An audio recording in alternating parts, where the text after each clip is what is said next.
ఓం నమో నారాయణాయ నమశివాయ. మహాభారతంలో ఆది పర్వం అండి. అందులో 210వ అధ్యాయం.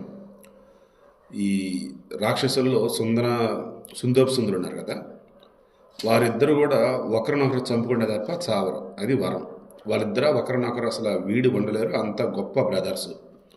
సో ఇక నారదుడు అంటున్నాడు, యుధిష్ఠిరా, దేవర్షులు, సిద్ధులు, మహర్షులు ఆ హత్యాకాండను చూచి మిక్కిలి దుఃఖించారు. జితేంద్రియులు, జితక్రోధులు, ఆత్మజీవం సాధించిన వారు అందరూ కూడా కలిసి లోకులపై దయతో బ్రహ్మ యొక్క సత్యలోకానికి వెళ్ళారు.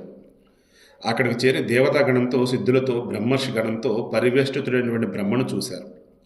అక్కడ మహాదేవుడు, వాయు సహితుడైన అగ్ని, చంద్రుడు, సూర్యుడు, ఇంద్రుడు, బ్రహ్మ మానసపుత్రుడు, వైకానసులు, వాలకిలులు, మరీచిపులు, తేజోగర్భులు మొదలైన వారు ఉన్నారు. మహర్షులందరూ వారి వద్దకు పోయి దైన్యంతో బ్రహ్మతో సుందోపసుందర వృత్తాంతాన్ని చెప్పారు.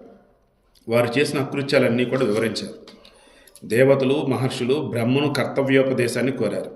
వారి ప్రార్థనను విని బ్రహ్మ కొద్దిసేపు ఆలోచించాడు. వారి మరణాన్ని నిశ్చయించి విశ్వకర్మను పిలిపించాడు. మహాతపస్వి బ్రహ్మ విశ్వకర్మ వచ్చిన పిదప నీవు సుందర స్త్రీని వారి వధ కొరకు తయారు చేయమని ఆజ్ఞాపించాడు. పితామహనునికి నమస్కరించి ఆ మాటలను శిరసా వహించి విశ్వకర్మ బాగా ఆలోచించి దివ్యమైన ఒక సుందరిని సృష్టించాడు. ముల్లోకాల్లో, చరచరాల్లో ఏ పదార్థం శ్రేష్టమైందో దానిని తీసి విశ్వకర్మ ఆ సుందరి శరీరంలో కూర్చాడు.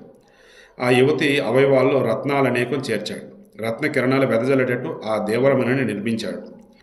విశ్వకర్మచే విశ్వ ప్రయత్నంతో తయారు చేయబడినటువంటి ఆమె ముల్లోకాల్లోని నారీమణుల్లో సౌందర్యాల్లో సాటి లేనిదైంది. ఆమె శరీరంలో చూసేవారి దృష్టిని ఆకర్షించిన రూపు సంపద నువ్వు కూడా లేదు. అంటే ఆమె దేహం అంతా కూడా అట్రాక్ట్ చేస్తూనే ఉంది. నువ్వు గింజంత అయినా సరే అట్రాక్ట్ చేయనటువంటి పదార్థం ఆమె బాడీలో లేదు చూస్తానికి కూడా అన్నట్టు. ఇక లక్ష్మీ శరీరం దాల్చినట్టు ఆ కామరూపిణి సర్వప్రాణుల చూపులను, మనసులను ఆకర్షించింది. ఉత్తమ రత్నాలను నువ్వు గింజ పరిమాణంలో తీసి నిర్మించడం చేత ఆమెకు బ్రహ్మ తిలోత్తమ అన్న పేరును నిశ్చయించాడు. తిలోత్తమ బ్రహ్మకు నమస్కరించి దోశలు ఘటించి పలికింది, ప్రజాపతి, నాపై ఏ కార్యభారాన్ని మోపదలిచి ఈ శరీర నిర్మాణం చేయించావు? అప్పుడు బ్రహ్మ అన్నాడు, కళ్యాణి, తిలోత్తమ, నీవు సుందర వద్దకు పోయి ఆకర్షణీయమైనటువంటి రూపంతో వారిని ప్రలోభపెట్టు. నిన్ను చూస్తుండగానే నీ రూప సంపదను పొందాలి అనే కోరిక వారికి కలగాలి, వారికి కలిగించు. ఆ రకంగా వారికి పరస్పరం విరోధం ఏర్పడేటట్టు చేయి. అప్పుడు నారదుడు అంటున్నాడు, ఆమె అంగీకరించి బ్రహ్మకు నమస్కరించి ప్రతిజ్ఞ చేసింది. అక్కడ ఉన్నటువంటి దేవతలకు ప్రదక్షిణం చేసింది. బ్రహ్మ దక్షిణానికి, శివుడు తూర్పుకు అభిముఖంగా ఆసీనులైనారు. దేవతలు ఉత్తరంగా కూర్చున్నారు. ఋషులు అన్ని వైపులా ఆసీనులయ్యారు. తిలోత్తమ దేవ సముదాయానికి ప్రదక్షిణం చేసేటప్పుడు ఇంద్రుడు, ఈశ్వరుడు తమ తమ స్థానాలలో ధైర్యంగా ఆసీనులై ఉన్నారు. ఆమె శంకరుని దక్షిణ పార్శ్వానికి పోయి శంకరునికి ఆమెను చూడాలనిపించింది. ఆయనకు పద్మం వలె ప్రకాశించే వేరొక ముఖం ఏర్పడింది. వెనుక తిరిగేటప్పుడు పశ్చిమ ముఖం, ఉత్తరానికి పోయినప్పుడు ఉత్తర ముఖం ఏర్పడినాయి. మహేంద్రుని కూడా ముందు వెనుక ప్రక్కన అన్ని వైపుల విశాలాలు ఎర్రని కాంతులు గల 1000 కన్నులు బహిర్గతమయ్యాయి. పూర్వం స్థానువైన శంకరుడు చతుర్ముఖుడు అయ్యాడు. బలుని చంపినటువంటి ఇంద్రుడు సహస్రనేత్రుడయ్యాడు. అలా మహర్షులకు, దేవసంఘాలకు ఏ వైపుకు తిలోత్తమం వెళ్తున్నదో ఆ వైపునకు వారి వారి ముఖాలు తిరుగుసాగాయి. అప్పుడు దేవాది దేవుడైనటువంటి బ్రహ్మను విడిచి మహాత్ములైనటువంటి దేవతలందరిని చూపులు ఆమె శరీరంపై మరల లగ్నమయ్యాయి. ఆమె బయలుదేరగా రూప సంపదచే సుందోపసుందుల నాశనం జరిగిపోయినట్లు దేవతలు, ఋషులు భావించారు. లోకాలు సృజించే శీలంగల బ్రహ్మ ఆమె వెళ్ళిన పిదప దేవతలు, ఋషులు మొదలైన వారిని వారి వారి ప్రదేశాలకు పంపాడు. సుందోపసుందులు ఇరువురు కూడా భూమండలాన్ని అంతటిని కూడా జయించి శత్రువులు పీడలు లేనివారే ముల్లోకాలను వశపరుచుకొని కృతకృత్యత పొందారు. దేవతలు, గంధర్వులు, యక్షులు, నాగులు, రాక్షసులు మానవుల నుంచి రత్నాలను అపహరించి మిక్కిలి సంతృష్టి చెందారు. ముల్లోకాల్లోనూ వారిని ఎదుర్కొనేవారు లేని కారణంగా వారు దేవతల వలె కర్మలు విడిచి భోగ లాలసులయ్యారు. సుందర స్త్రీలు, మృదుమాలలు, భక్ష్యాలు, భోజ్యాలు, సుగంధ ద్రవ్యాలు, హృద్యాలైన పానాలతో మిక్కిలి ప్రీతిని అనుభవించారు. అంతఃపురాలలోని వనాలు, ఉద్యానాలు, పర్వతాలు మొదలైనటువంటి మనసుకు నచ్చిన ప్రదేశాలలో దేవతల వలె విహరించారు. పిమ్మట ఒకనాడు సమతలమైన వింజ పర్వత శిఖరాన పుష్పించిన శాలవర్ష శోభగల ప్రదేశాలకు విహారం కోసం వెళ్ళారు. వారిరువురు దివ్య సర్వభోగాల సమకూర్చగా శ్రేష్ఠాసనాలపై స్త్రీలతో కలిసి కూర్చుని ఆనందంలో మునిగారు. చాలామంది స్త్రీలు వారి వద్దకు వచ్చి నృత్య వాద్యాలతో, స్తుతి పాఠాలతో వారిని ఆనందపెట్టారు. అదే సమయాన్ని తిలోత్తమ ఒకే ఒక ఎర్రటి వస్త్రం ధరించి పూలు కోస్తూ వారిని ఉన్మత్తులను చేసింది. అసలే అందగత్తె, దానితోడు ఒంటి మీద ఒకే ఒక్క వస్త్రం లాంటిది, ఆల్మోస్ట్ దేహం అంతా కనపట్టేట్టు అనుకోవచ్చు ఓ రకంగా. నదీ తీరాలలోని కర్ణికార పుష్పాలను కోస్తూ రాక్షసులు ఇరువురు ఉన్నటువంటి ప్రదేశానికి వచ్చింది. వారిరువురు మధు సేవ చేశారు. అప్పటికే ముందు దాగున్నారు. వారి కన్నులు మదంతో ఎర్రబడ్డాయి. అందమైన తిలోత్తమను చూచి వ్యధన పొందసాగారు. వారి వారి ఆసనాలను విడిచి ఆమె ఉన్న ప్రదేశానికి చేరారు. ప్రమత్తులై ఇరువురు ఆమెను కోరారు. సుందరమైన కనుబొమ్మల గల ఆమె కుడి చేతిని సుందుడు పట్టుకున్నాడు. ఉపసందుడు ఆమె ఎడమ చేతిని పట్టుకున్నాడు. సుందుడు ఉపసందుడు పేర్లు సుందోపసుందులు. ఓకే. వారిరువురు మొదట వరగర్వితులు, తరువాత బలసంపన్నుడు, ఆపై ధనరత్న సురాపాన మత్తులై ఉన్నారు. మదగర్వితులైనటువంటి సుందోపసుందులు ఒకరిపై ఒకరు కళ్ళు ఎర్రజేశారు. ఆ రాక్షసులను మాటిమాటికి తిలోత్తమ ఆకర్షించింది. కుడి క్రీగంటు చూపుతో సుందుని, ఎడమ క్రీగంటు చూపుతో ఉపసుందుని వశపరుచుకుంది.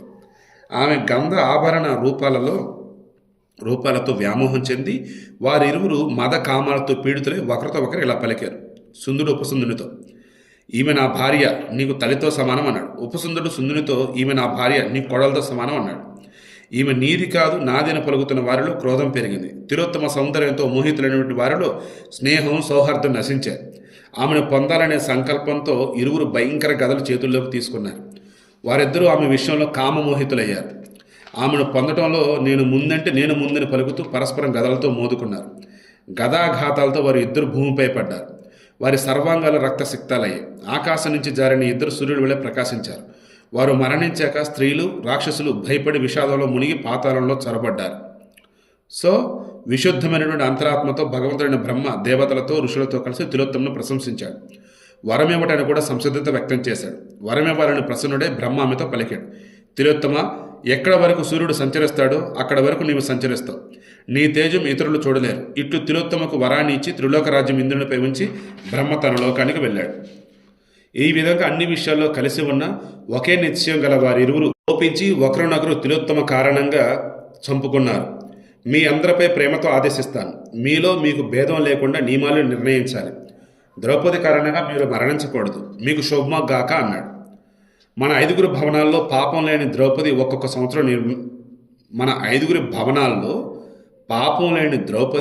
సంవత్సరం నివసించాలి. ఏకాంతంలో ద్రౌపదితో కలిసి ఉన్నవానిని వేరొక సోదరుడు చూస్తే అతడు 12 సంవత్సరాలు వనవాసం చేయాలి. ఊరి దేవుడ. ధర్మచారులు పాండవులు ఈ నిర్ణయం ప్రకటించిన పిమ్మట నారదుడు స్వేచ్ఛగా తాను కోరిన చోటుకు వెళ్ళాడు. నారద ప్రేరణచే పాండవులు ఈ నియమాలను పాటించారు. కావున వారిలో వారికి విరోధం కలగలేదు. జనమేజయ, ఆ సమయాన్ని జరిగిన వృత్తాంతం పూర్తిగా జరిగినట్లుగా నీకు తెలుగుబడింది అన్నాడు. ఎవరు? వైశంపాయనుడు. సో ద్రౌపది 5గురితో ఉంటూ ఉన్నా ఎందుకు ఆమె పతివ్రత అంటారంటే సంవత్సరానికి ఒక్కొక్కరి భవనంలో ఆమె ఉంటుంది. సంవత్సరానికి ఒకరి భవనం. అలా ఉన్న మూమెంట్లో అందరితో కలిసి ఉంటే ఓకే. ఏకాంతంగా ఆమె ఉన్నటువంటి సందర్భంలో ఆమెను చూడకూడదు. అలా చూస్తే 12 సంవత్సరాల పాటు వనవాసం చేయాలి. ఈ 5గురిలో ఒకళ్ళు అంటే ఎవరు చూస్తే వాళ్ళు అన్నట్టు. ఏకాంతం అన్నప్పుడు అండర్స్టాండ్ అంటే ఆ సంవత్సరంలో ఎవరి భవనంలో అయితే ఆమె ఉంటుంది పాండవులలో ఒకరు అనుకుందాం. ఏకాంతం అంటే వారితో శృంగారపరంగా ఉన్నప్పుడు అనుకోవచ్చు. లేదా ఓన్లీ పాండవుల్లో ఒకళ్ళు ద్రౌపది వాళ్ళిద్దరూ ఉన్నప్పుడు ఇంకో పాండవుడు వచ్చి చూడకూడదు అన్నట్టు. అలా చూస్తే 12 సంవత్సరాలు వనవాసం. ఇలా ఒకరు చూస్తారు. వాళ్ళు ఎవరు ఏంటి తర్వాత డిస్కస్ చేద్దాం.